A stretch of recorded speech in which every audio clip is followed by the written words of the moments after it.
So what's good, everybody? Today I'm going to teach y'all how to zone with Ryu. Ryu's character kit is basically designed to be a zoner, right? That's also able to bait and punish his opponent.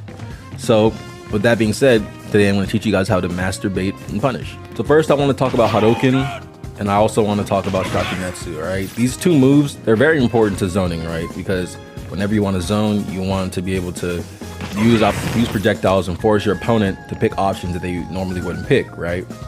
So clearly you have two really good projectiles that are able to do their thing, as well for the fact that these two projectiles have their own purposes. Like Hadouken's good for pushing people back with a physical attack. It's also really good with contesting other attacks because they can clash with that move because it's stronger. It's a single hit attack that's stronger, so there are a lot of times people can clash with that move. Like you can see in this clip right here where Captain Falcon tries to down B, but he clashes with the Hadouken. If it was Shakunetsu, he'll go right through it. But since I shot Hadouken on purpose, I wanted him to clank with the move.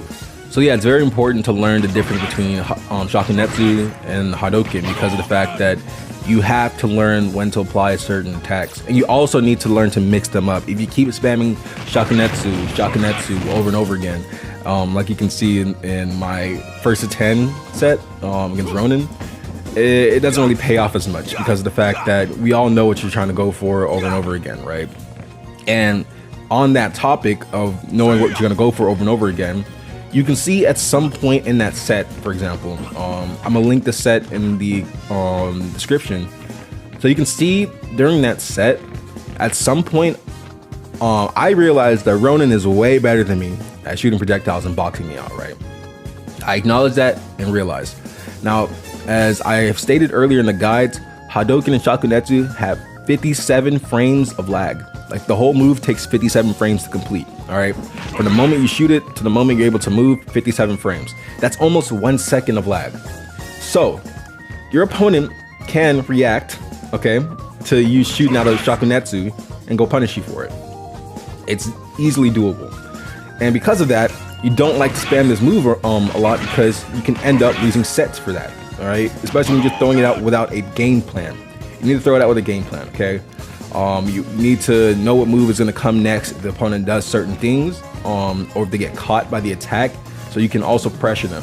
Like, yeah, we're here to master bait and punish, right? But you also need to know that as a Ryu player or Shoto player, it's totally fine for you to, you know, gain ground or footing, right? By basically going up close, throwing your opponent off, right? Because zoning is not about spending all your time staying away from them. It's about getting into your opponent's head so they don't know what kind of approach, what kind of defensive option you're going to take, right? You're more so playing the passive game of trying to be in their mind, right? Trying to be in their head by cornering them over and over again with projectiles, with good frame data, also being able to box them out with like heavy up tilt, for example. This move right here, let's say I shoot a Shakunetsu, right? Or a Hadouken, and my opponent wants to jump over, right? They've shown me that they like to jump over to punish me when I do Shakunetsu, right?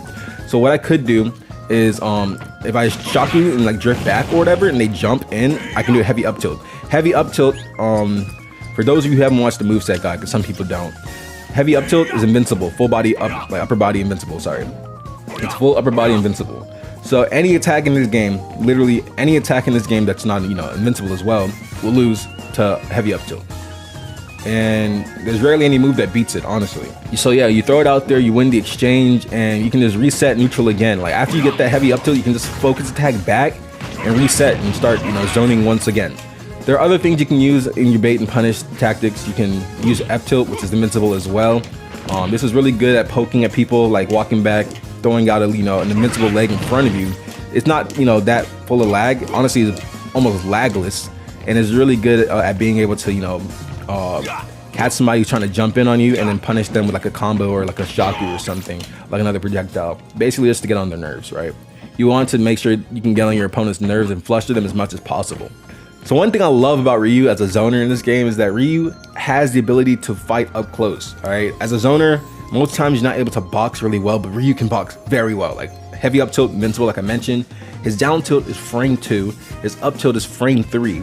And I think my most favorite part about Ryu as a zoner is that if your opponent gets close to you and they shield, you can just take their shield away. All right, so because I don't have the training mode mod, I'm gonna have to do this in the most ghetto way possible. But I want to show you guys something. If you hit somebody with one down tilt on their shield, you can break their shield with collarbone breaker. So you don't even have to go for 2, right? If you know your opponent's going to shield, 1 down tilt into collarbone breaker is all you need. And most times people cannot react to this. And once you do this, people are going to be terrified to shield. And if people are terrified to shield, you can throw more projectiles on them. It all just comes full circle with this character, and I love it. So like I was saying, you're gonna down tilt into collarbone breaker and it breaks their shield. I love this setup so much because it's so cheesy with this character. And then from here, you know, you've broken their shield. Let's say you've done a shit, sorry, excuse my language. So in a fighting game, when things become high stakes, basically what you want to do in a fighting game is you want to kill your opponent, right? You want to kill the other player. But when things get high stakes for that player, one of you is at a higher percent and you're about to die, you want to play more defensively to maintain your life, right? You don't want to throw away your life. In terms of Smash, it's called a stock, right? You want to maintain your stock. So what you're going to usually do is play defensively. You want a shield, right? But let's say your opponent is playing against you, like you're playing Ryu against your opponent, and then you break their shield. You get a free kill confirm there. And then their next stock, they're going to be like, okay, well, if I'm at high percent, I have to watch out for this, you know, kill confirm. And that's where you as a Ryu player, you get the smile from ear to ear, because at this point your opponent has to learn how to play defensively without their shield. They're gonna have to focus on their movement and other options.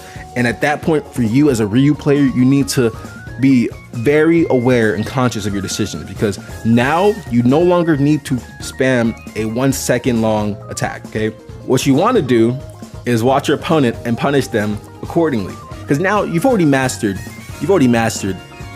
flustering them. This is the part where you begin to bait and punish. All right, you've already done the baiting. Now it's time to punish, because now they're going to be picking options that they're not comfortable with anymore. And that's where you are going to succeed as a Ryu player. So lastly, I want to talk about out of shield options, right? So yes, your opponent cannot shield against you most of the time as a Ryu player. However, you can still use your shield. Okay, don't forget this. You can still use your shield. You don't have to, you know, play without your shield. So a lot of times in this game, I'm gonna turn up the CPU's percent real quick. We'll just put it to 999 for now. All right, a lot of times in this game, you have out of shield options. Ryu has 2 good out of shield options. He has his up smash out of shield, right? And he has his up B out of shield. Now, personally, for me, what I love to do with my up smash and up B out of shield, we have auto turnaround in this game, right? And that means that, you know, our character always faces our opponent no matter which side we're on. So whenever you do an up smash out of shield in this game, usually you just hold shield and then do a regular up smash input. However, if you like let go of shield and then do your up smash input at the same time, like that, you're going to get an auto turnaround up smash. So let's say your opponent tries to cross you over and then you do up smash out of shield. You get an auto turnaround up smash. You can do the same thing with up B. Get an auto turnaround up B, and you can stop people from crossing you over. That's another thing, a little, you know, tiny tip that you can do in this game. You just literally drop shield, but at the same time do up smash, and it'd be like an auto turnaround out of shield option. But that's really good because Ryu has 2 kill moves out of his shield. So depending on whichever one you want to go for, because, you know, a lot of times sure you can not kill because of the fact that, you know, it could be too far. They could be too far away from the person. Like right there, that was a sour spot. Sometimes you can get a sour spot, so sometimes it's better to go for up smash. Depending on how you feel, you can punish the attack. Pick one of the 2. And that's also a piece of baiting and punching. That's really like a key component right there. Being able to use a defensive option and turn it into something aggressive to benefit you. So with all that being said, hopefully you guys are able to understand Ryu's bait and punish, his zoning capabilities. And you're able to use this better, and your Ryu's not going to be complete garbage because you're too busy focused on throwing out attacks that are unnecessary. You want to make sure that every single attack you throw out is coordinated. Do not lose yourself in the mix of just throwing attacks over and over again, because eventually you're just going to end up losing and not realize why you're losing. So hopefully you guys appreciated this video. Don't forget to like, comment, subscribe, and I'll catch you